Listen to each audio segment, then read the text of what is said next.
What's up and what happened in the life of AY? No, not just AY, Akos.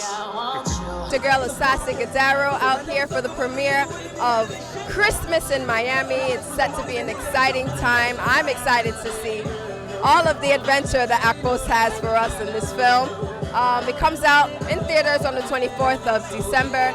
I'm watching it today, so I know to say to you guys now, make sure you go out and watch Christmas in Miami.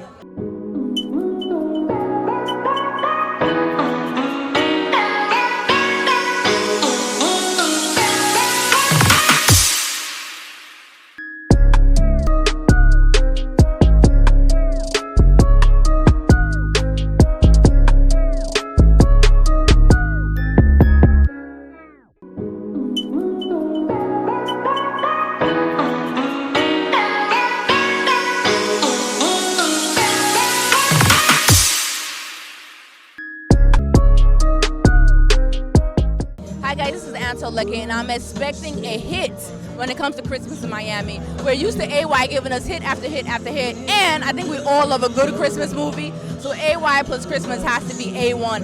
And it is called Christmas in Miami, meaning it was shot in the US, and there's about 5 different other countries being represented in this movie. So I think it's something we've never seen before. I cannot wait, and I'm wishing you all a Merry Christmas. Hi there guys, my name is Bisa Arai. I'm an actor and I'm here to watch Osita's amazing new movie. Hey, guess what? I'm not expecting anything less than awesome and legendary, basically. Hi guys, my name is Stan Anze, and we're right about now at the premiere of AY's A Christmas in Miami. So I'm expecting to watch something really premium tonight. AY is a premium brand and it's always giving us premium entertainment. I'm not expecting anything short of that tonight. I know it's going to be amazing and I cannot wait to see the brilliance he's cooked.